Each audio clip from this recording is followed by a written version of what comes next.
Thank you very much, fellow Kenyans. I'm Comrade Babu Owino and a Member of Parliament, Embakasi East constituency. Today's lesson will be having history and government, and it will be handled by a very serious teacher, a teacher who is still young, very intelligent, and the intellectual capacity is at optimum. I hope you will be suckling from the nipples of his wisdom.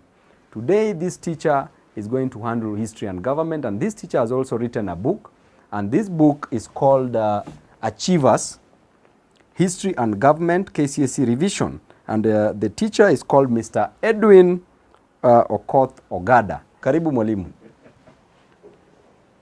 Thank you. Asante. Thank you. Let me welcome you to our history and government lesson today. It is my prayer that it will have an impact in your studies and even give you much more ground in an effective preparation for the forthcoming examinations. So once again, my name is Mr. Ogada, a teacher of history and government at Alliance High School, as was introduced by Mheshimiwa Babu Owino.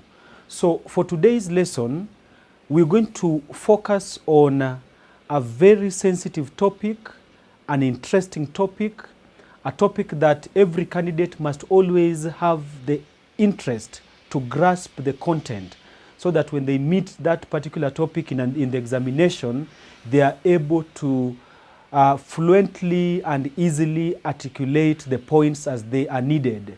So, my dear viewer, I want to introduce you to the first topic in Form 4 work.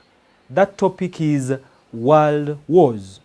But for the lesson that we are about to have, we will be focusing on the First World War, or what we simply refer to as the World War I. So, in beginning, I have put the brackets of 1914 and 1918, marking the exact years when the First World War actually took place. So, we are focusing on the very, very first World War that takes place, and just as we've highlighted, the period between 1914 marks its outbreak, and then after 4 years down the line, or 4 years later, then the First World War comes to an end. What are some of the key points to note even as we begin? I have said that by passing that World War I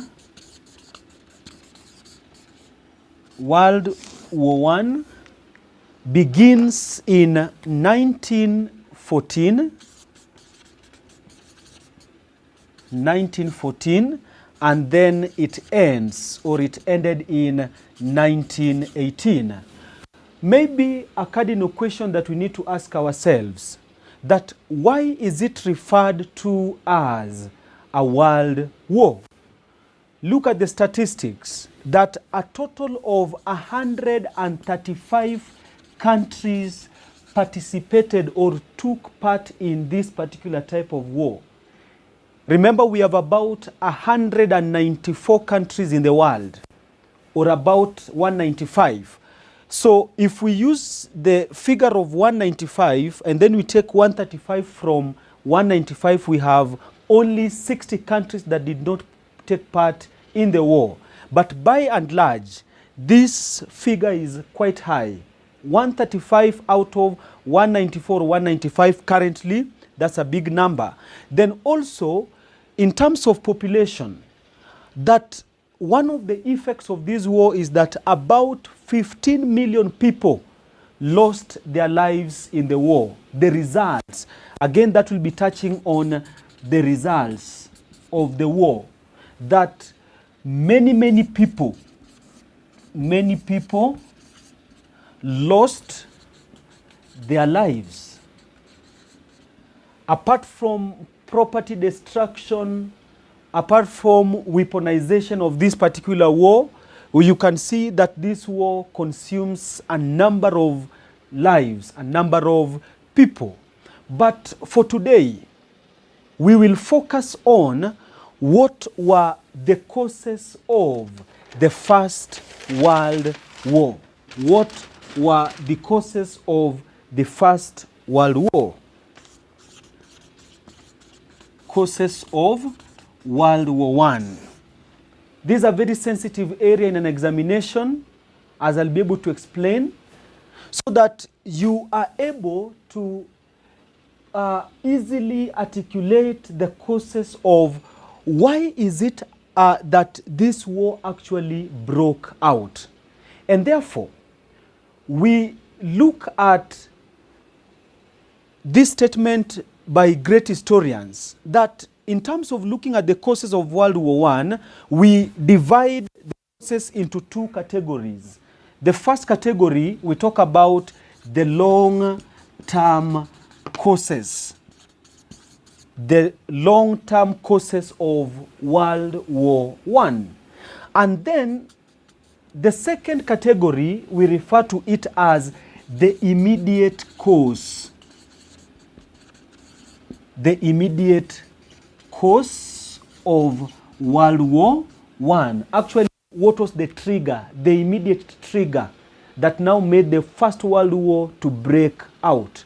So for today, my dear viewer, we are going to focus on cause number one. That is the long-term causes. That is our very, very first area that you're going to look at. Then at a later stage, I'll be able to give you, my students, the second as our assignment that you need to try at home and be able to see if you can be able to get some points on the immediate cause of World War I. So historians distinguish that we have those two, the long-term and the immediate cause. The long-term causes are 9 in number, or they are about 10. The first one, we talk about economic rivalries. I first want to give you just a long list of all the causes, then now I begin breaking each cause one by one. So the first long-term cause, economic rivalries. The second one, colonial rivalry. I'll be able to explain each of them in detail. Then the third one, we talk about the first Moroccan crisis. The first Moroccan crisis. The fourth cause, the second Moroccan crisis. That is also another long-term cause of the First World War. Then we have the Italo-Turkish dispute over Libya. In other words, dispute that was between Italy and Turkey. And it was a dispute over Libya. You'll get to understand over what were they actually conflicting over in Libya in a short while. Then the sixth long-term cause is the arms race. The arms race, or the competition for manufacture of arms. Then conflicting alliance systems. Conflicting alliance systems. Again, I'll be able to emphasize at a later stage that this becomes the main cause of the outbreak of World War I. The eighth one, need for revenge. Need for revenge. You'll get to know between which powers was there that need for revenge. Number 9, we talk about nationalism. Number 9, we talk about nationalism, and to be very precise, nationalism in Europe. And then the 10th one, I said I will give you 10 long-term causes. The 10th one, we talk about the Balkan Wars. So, therefore, my dear viewer and my dear learner, I would now wish that we begin looking at each of these causes, the long-term causes, one by one. And our very, very first one is economic rivalries. What about economic rivalries? That we need to note that economic rivalries was fueled by the Industrial Revolution in Europe, as the European powers required cheap industrial raw materials. Let me explain a few points here. That in the 19th century, we see industrial revolution unfold Industrial Revolution. And this Industrial Revolution simply meant that there was that massive exploitation of potential of industries in various parts of the world, massive engagement in industrial production of goods, of arms, of whatever sort, that in Europe at this particular time, Britain becomes the first country in the world to industrialize. Britain becomes the first country in the world to industrialize and build up massive industries or factories in the country. But later, you will get to note that countries such as Germany also now gets the interest to get involved in industrial investment or in developing or building up industries in the country. Countries would later come in like Russia, France, Italy. So all these are competing for one thing: industrial raw materials, because industries cannot function without raw materials. But not just raw materials. Remember, their focus was on the cheap industrial raw materials. Where were these cheap industrial raw materials likely to be found? In other colonies or in other parts of the world outside Europe. A good landing point, Africa. A good landing point, Asia. These were areas that would easily be exploited so that the Europeans would be able to go to African territories, the Asian territories, territories in Latin America, and be able to get the raw materials that they needed for their raw materials. Now, how do we link this to World War? Because remember, we have to keep the focus on the outbreak of the First World War. All the points we are discussing should be leading us to the outbreak of that particular war. How does this contribute to the outbreak of the First World War? The underlying factor here is that there was increased tension amongst European powers. Increased tension between Britain, between Germany, between Italy, France, Russia. All of them are competing to build up their industries because of the Industrial Revolution during the 19th century. The industries need raw materials.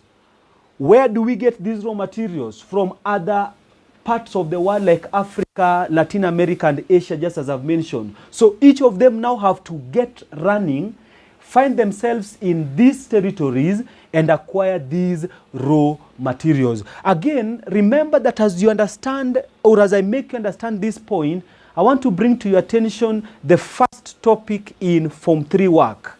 That is European invasion and the process of partition of Africa.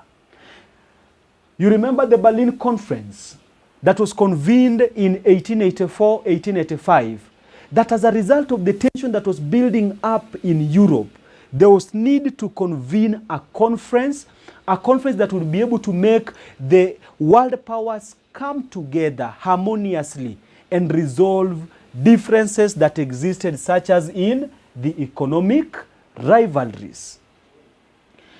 Then our second point, again, is on colonial rivalry. Remember, the first point is talking about economic rivalries. And under economic rivalries, we see industries need raw materials. Where do these raw materials exist? In colonies. In colonies. That is why we are now referring to it as colonial rivalry. What is the point to note here, dear learner?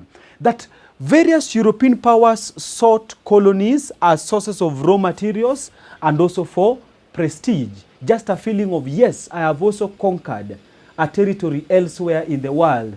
I'm also one that commands respect in other territories in parts of the world, like in Africa. So when they were competing for these colonies, again, our marking point on this is that it increased tension among European powers, so that these European powers would rush, they would go out, they would move out in the desire to get the needed raw materials and also to acquire for themselves prestige. The third cause or long-term cause of the First World War, we talk about the First Moroccan crisis that took place between 1905 and 1906. I want to make you understand a few points here on the First Moroccan crisis. We have noted that it took place between 1905 and 1906. Something else to note about the First Moroccan crisis is simply a crisis that took place in Morocco. What is it that we need to note? There was a struggle between France and Britain over a long time. France and Britain had been struggling or competing to get colonies or to get prestige as far as European influence was concerned. And therefore, there was an agreement that was reached between France and Britain, referred to as the Franco or the Anglo-Franco agreement, that simply meant that France and Britain would agree. And agree on what? That Britain would support France to acquire Morocco. And on the other hand, in order to return the favor, that after Britain has supported France to get Morocco, France would also in return support Britain to get Egypt. In other words, France, her interests were focusing on Morocco. Britain's interest was focusing on Egypt. Again, remember that I'll keep referring you to what we have learned in the past. Let me take an example of Britain and Egypt. How does Egypt get to, or how does Britain get the desire to occupy Egypt? Remember that Britain first colonizes India because of the rich raw materials that were in India and India's high population that would give market to British industrial products. But for Britain to get to India, the Ottoman Turks had blocked the direct route that they would be able to use and get themselves in where? In India. And therefore, Britain gets to look for an alternative route. The alternative route lands Britain in Egypt. Why? Because of the Suez Canal. Who were the original builders of the Suez Canal? The French. The French are the original builders of the Suez Canal. The British are able to buy the rights to own the Suez Canal from the French. And therefore you find that once now they are able to get the Suez Canal, the British are now assured that they can get a direct entry into where? Into India. But the Suez Canal receives her waters from River Nile, bringing to the question that would it be just enough for Egypt and then think that they're now secure? No. They would later now look for the source of the waters of Suez Canal that was in River Nile. So for River Nile, they have to come all the way down, and they realized that River Nile also was supplied with some waters from where? From Lake Victoria. Where is the Lake Victoria source based?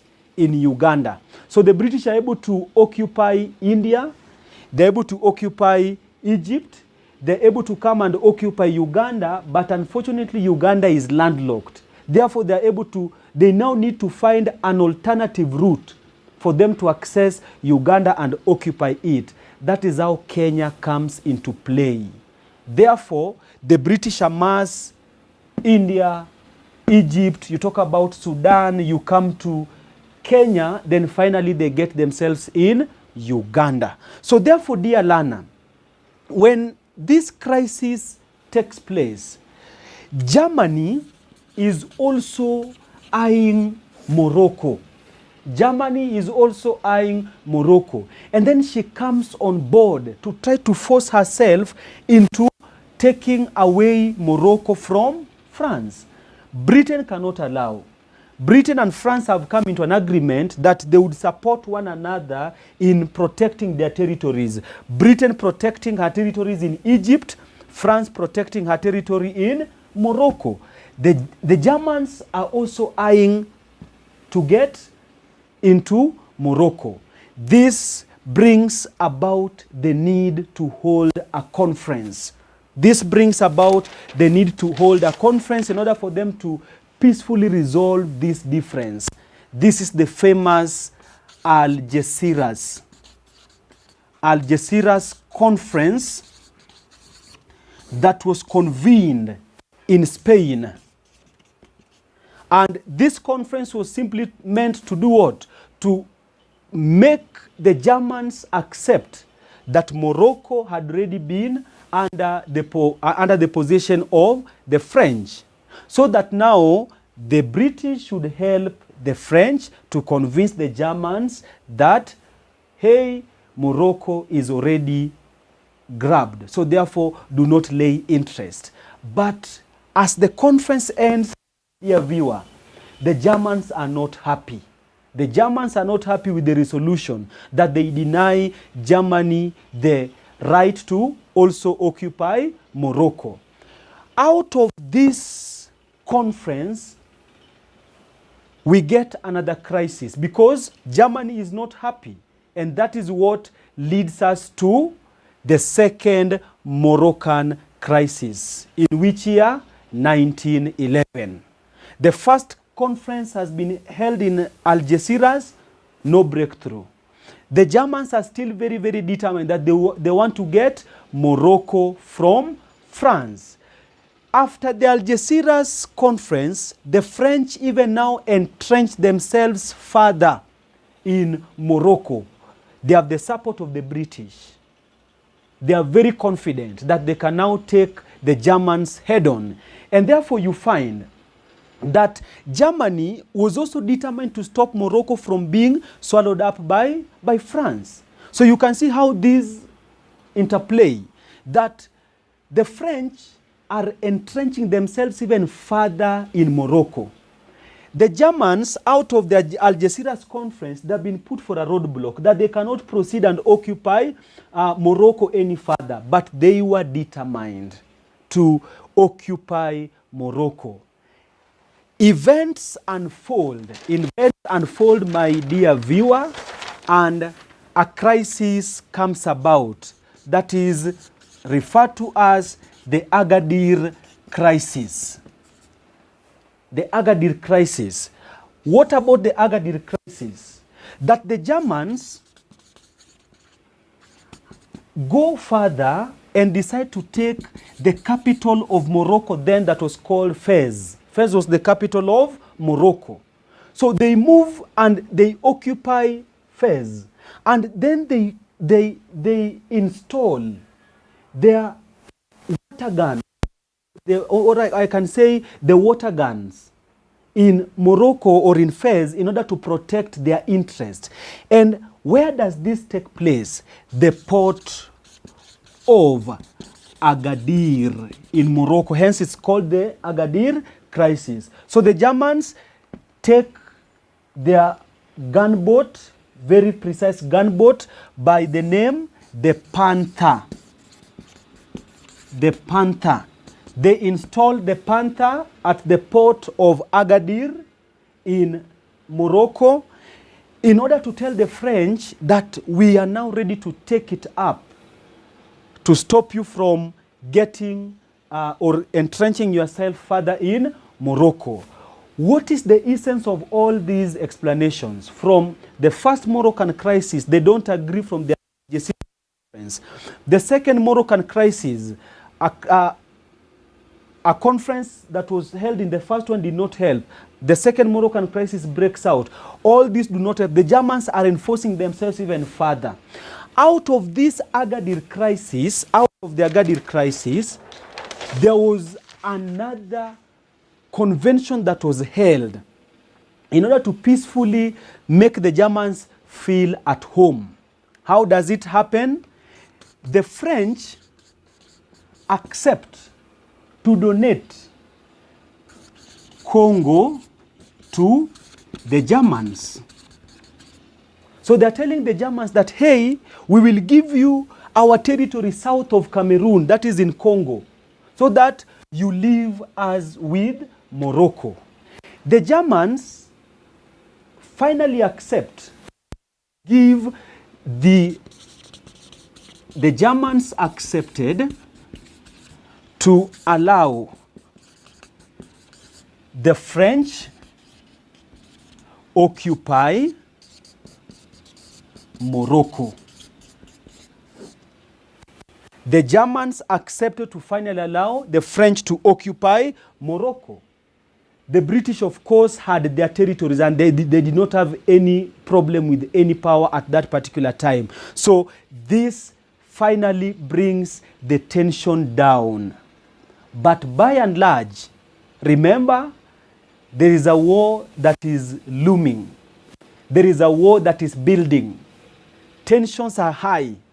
We've seen from economic rivalries, colonial rivalry, the first and the second Moroccan crisis.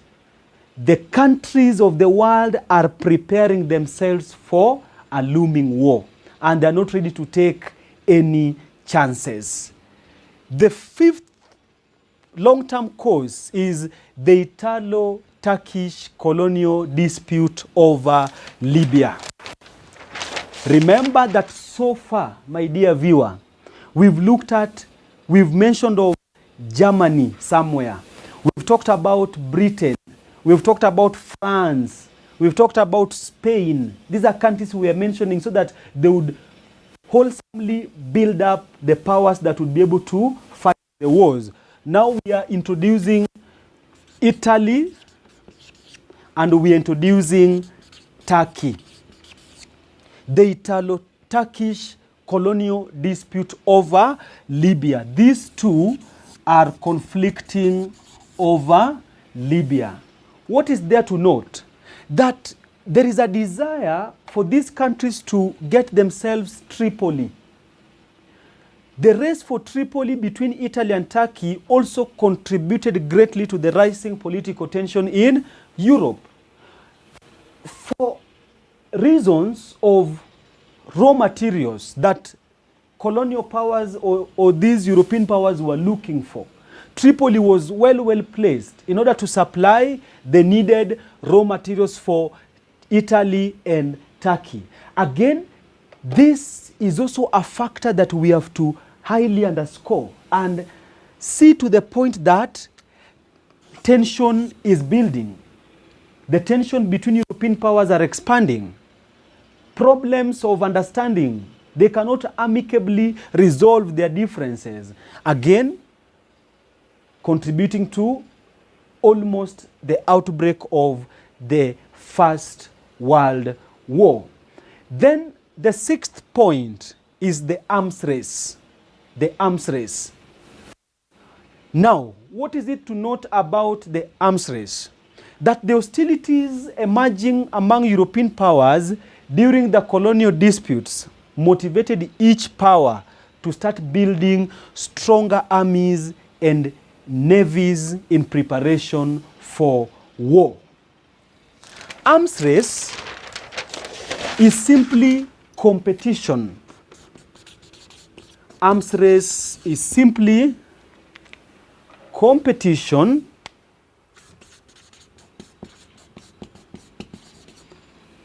in building arms. Arms are just weapons, such as the guns, the bombs, the atomic bombs that will later come at a later stage. things like that. Anything that they would use in attacking their enemies. Remember, I had mentioned, my dear viewer, that Britain became the first country in Europe to industrialize and to build up a massive base of industrial weapons. Giving Britain competition was Germany, such that by the 1800s, late 1800s, like 1870s, thereabout, Germany was almost overtaking Britain in building up arms. Remember, I mentioned about the second Moroccan crisis, where they go and plant their gunboat, the Panther, in the port of Agadir, simply connoting the fact that the Germans were also quite coming out strongly in terms of building their arms. And therefore you find that this arms race also increased hostility. How?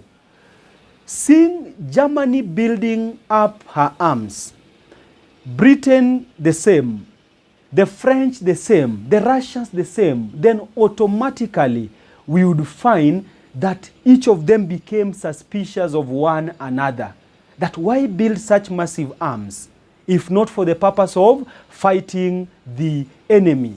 And therefore each of them were ready that in the event of the outbreak of this war, they had the needed weapons, so they needed arms. I believe up to that point we are very clear. Remember, maybe those who are joining us now, we are looking at the long-term causes of the First World War. And we say that in terms of the causes, we divide them into two. We talk about the long-term causes and talk about the immediate cause. The long-term causes are 10 in number. We have only discussed up to the 6th one. The first one was economic rivalries, where we explained how these guys were looking for raw materials to build up the industries. We talked about the colonial rivalry, looking for colonies where these raw materials were found. The third one, we talked about the first Moroccan crisis. Then we also mentioned the second Moroccan crisis. Then the fifth one that we've just mentioned is talking on the Italo-Turkish border dispute over Libya. Then the sixth one is the arms race. I believe now we are at the same page for those of you who are joining us at this particular time. And we've explained on how the European powers were pushing and running about in order to get the arms. And the secret of this arms building was they were preparing for war. That in the event things get out of hand, we will be ready to fight, be it on land, the armies, or be it in the waters, the navies. Then we proceed and now look at the seventh one, the system of alliance. And it is important that I make you understand at this juncture that on the systems of alliance, an alliance is just an agreement.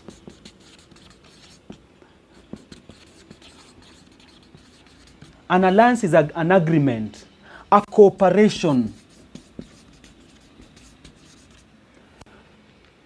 working together for a common purpose. And I also mentioned that the system of alliances also becomes the main cause or the major cause of the outbreak of the First World War. What about these alliances? We had two alliance systems, that is the Triple Alliance. Now, before I give a general explanation, under the Triple Alliance, we had some three countries here. The first one, we had Germany. The second one, we had Austria-Hungary. And then the third country, we talk about Italy. We have Germany, we have Austria-Hungary, and then we have Italy. Now, the very, very first alliance that is formed in the world is referred to as the Dual Alliance. Dual Alliance, meaning two. Between who and who? Between Germany and Austria-Hungary. that in the event that either of them is attacked, one of them would come to the rescue of the other. And then at some point later, they came and absorbed Italy. Hence, the name changes from dual to triple to mean three. That's what we're talking about, triple alliance. And remember that the first alliance was convened by the then Chancellor of Germany, Otto von Bismarck. Otto von Bismarck, we hear of him in the convention of the Berlin Conference of 1885, and then again Otto von Bismarck comes on board in terms of the building of the dual alliance, and then they later incorporate Italy, making it a tripartite thing, hence changing the name to triple, meaning an alliance of three countries. That's the first alliance. The second alliance, we talk about the triple entente. The triple entente. Again, we have some three countries coming up and forming the triple entente. The first one is Britain. The second country is Russia. And then the third one is France. They also begin as a dual alliance, an alliance between Britain and France. You remember when I was talking about the first Moroccan crisis, where France has a desire to get Morocco, Britain has a desire to get Egypt. The two of them amicably agree that Britain would support the French interest in Morocco, and then the vice versa, the French would also support the British interest in Egypt. That is how the two of them begin that collision. Then at a later stage, they also now incorporate Russia. But up to that point, the triple entente, up to that point, where we have Britain and Russia working together, it was called the dual alliance, meaning two. And then when they incorporate Russia, then the name now changes from dual to triple. Triple to mean three. How do these alliance systems contribute to the outbreak of World War I? Remember, the first alliance, the triple alliance, Germany, Austria-Hungary, and Italy are able to give themselves the hope that we will protect you. In the event that either of us is attacked by a foreigner, we will come to the rescue of another. The same thing happens on this side. The triple alliance, Britain, Russia, France, they each give each other's assurance that in the event we are attacked by either side, we will protect you. And that is why, my dear viewer, when Britain and France had their interests in Egypt and Morocco respectively, and then the Germans come in order to invade Morocco, Britain was the first to come out to defend France from being attacked by the Germans. And therefore, the reason why we always say that this becomes the major cause of the war, these countries became so confident. They became so confident that even if a war would break out today, I have support from these other countries. I have support from my friends. So that when I'm attacked, it is not only my country's affair, it becomes the affair of the friends that we have in our various alliances. I believe up to that point we are clear, touching on our seventh long-term cause of the outbreak of World War I.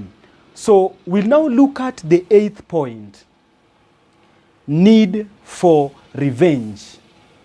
Why need for revenge? I want to make you understand that the desire to settle old scores also contributed to the rising international tension that eventually led to World War I.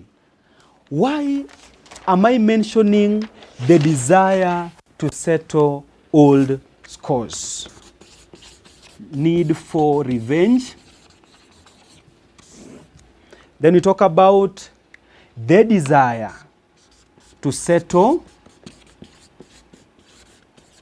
old scores.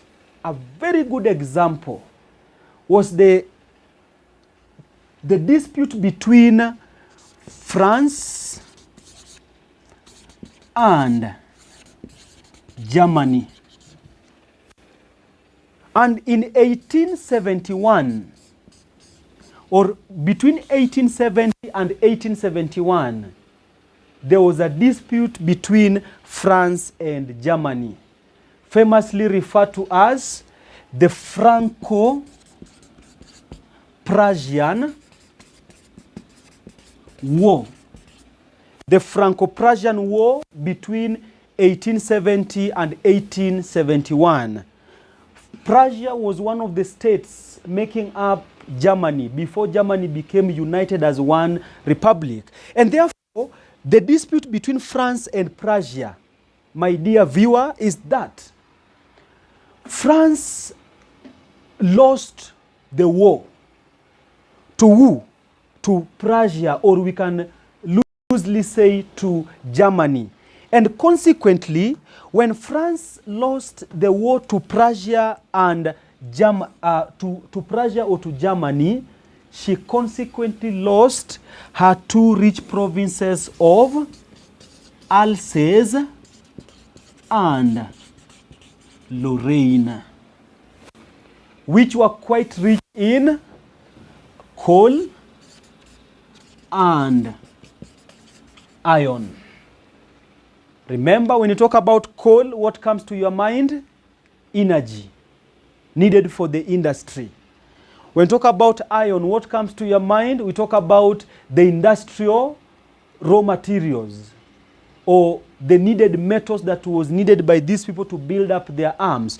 So consequently, France loses Alsace and Lorraine. These were quite dear to France. And she loses them to who?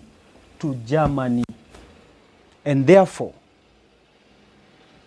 France all this time has a desire to revenge against Germany. When the Germans are coming to invade Morocco, they are finding France there. France is still a bitter person. Why? Germany had taken away the two rich provinces of Alsace and Lorraine. So as we move closer to the war, it is France's prayer that one day I would get an opportunity to attack Germany in order to revenge and get back the two rich provinces of Alsace and Lorraine. Remember, I mentioned that we are all focusing on the outbreak of a war.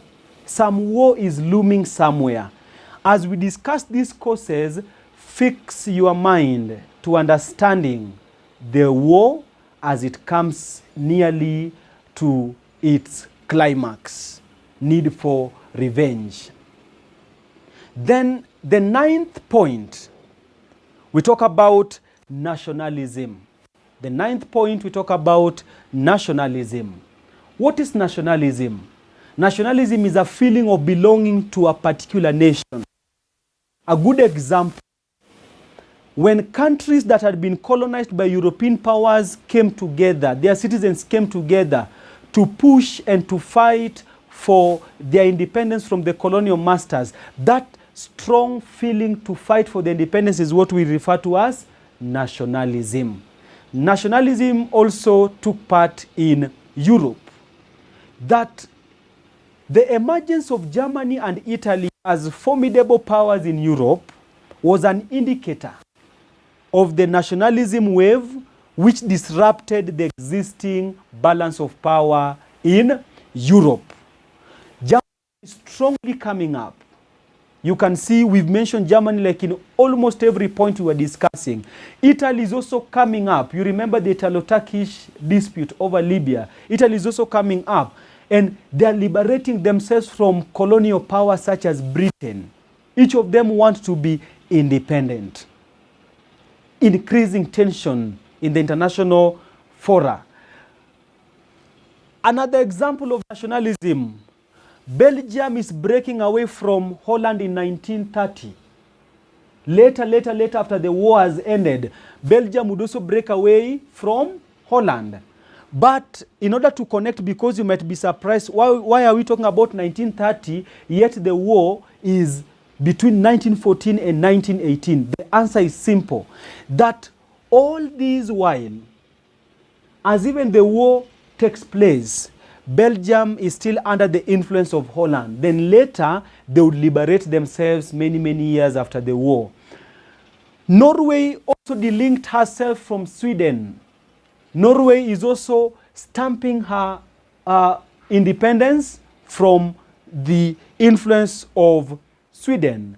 Another one, we have the Ottoman Empire in Europe was also quickly disintegrating into several national fragments such as Greece, Serbia, Romania, and Bulgaria.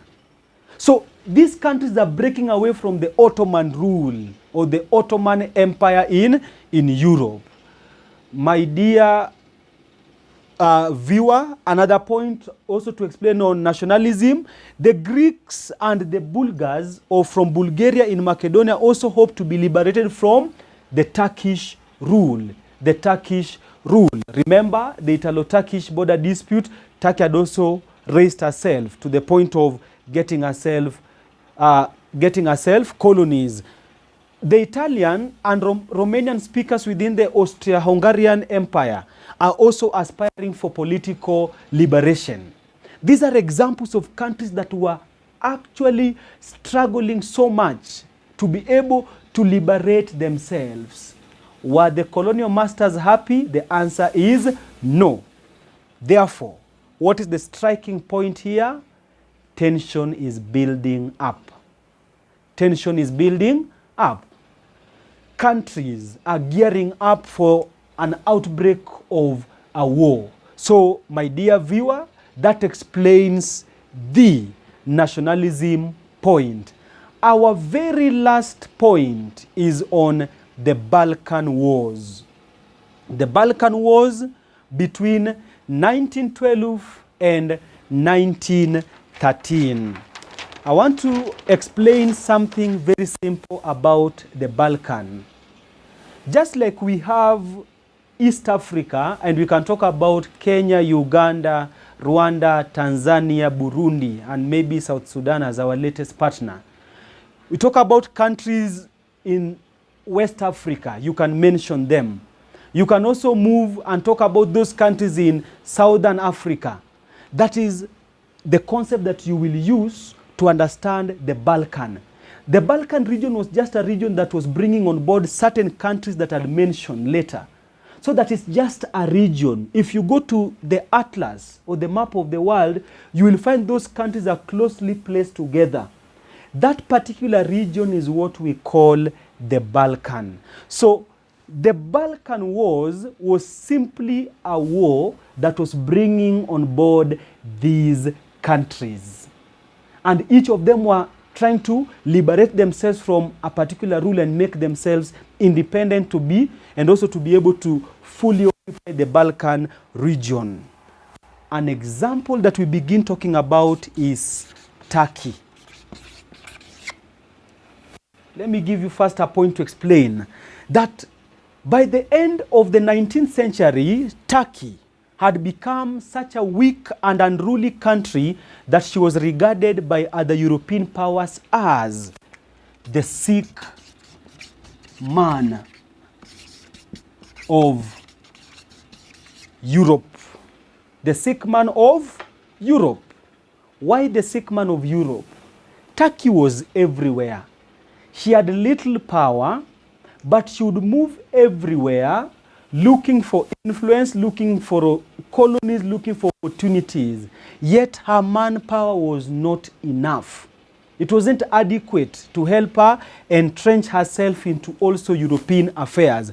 And therefore, you find that Turkey becomes a problem or a thorn in the flesh of the European countries.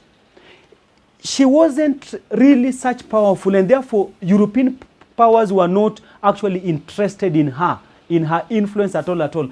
But as she kept on rubbing shoulders with one country after another, it raised certain tension. Funnily enough, in Turkey, within her own country, there were issues of corruption, there were issues of discrimination of based on either religion or based on color in Turkey, because remember it's dominantly occupied by the Muslims. And therefore you find that the issue of race comes in, issue of corruption comes in, until there's a group that calls themselves the Young Turks. And they begin fighting the then government in Turkey, that the country must be liberated from corruption and be liberated from any other thing that were, any other ills that were being done by the colonial government or the Turkish government at that particular time. The challenge continues, dear learner, or my dear viewer, up to the point that Turkey also desires to also now bring the Balkan regions under her influence. It's not the first time we are mentioning about Turkey. You remember the Italo-Turkish border dispute in Libya? Yes, we had mentioned about Turkey. Again, Turkey comes on board here.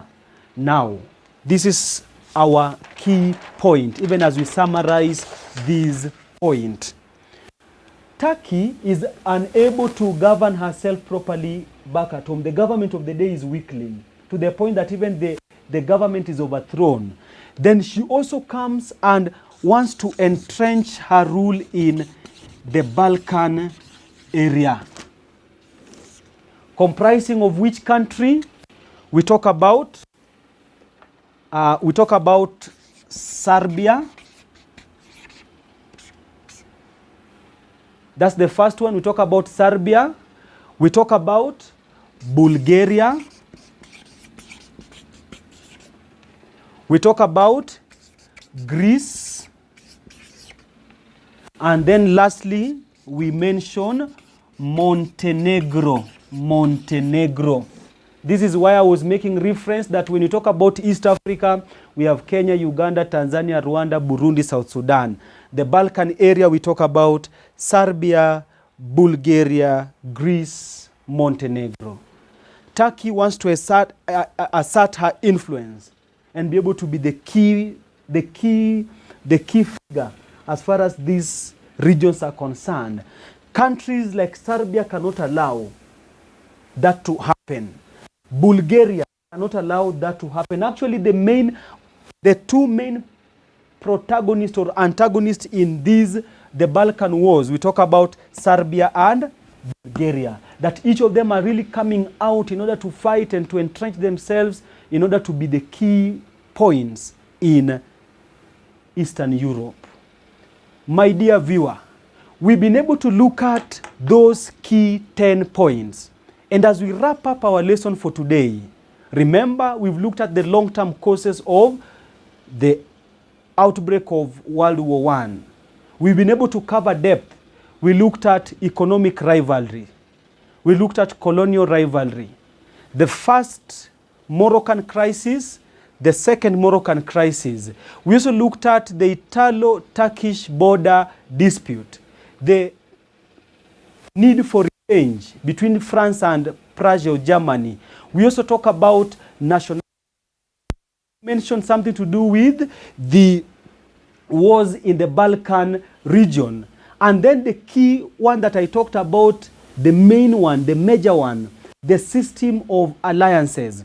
When you bring all these factors together, they explain the tension that was rising in Europe at that particular time that eventually led to the outbreak of the First World War in the year 1914. As I finish, I want to give you an assignment that you need to attempt during your free time. And please try to get as much information as possible. Describe the incident that sparked off World War I, or what we loosely say, the immediate cause, or describe the immediate cause of the First World War. Otherwise, it's my pleasure that I reached out to you and to sincerely thank Mheshimiwa Babu Owino even for organizing such a platform that we are able to reach out to students everywhere in this country, regardless of where you come from, as long as you're able to tune and to be able to follow the program. And ours is to wish you well and to keep urging you and encouraging you to work hard. And until next time, I want to wish you well. My name is Mr. Ogada from Alliance High School. Bye-bye.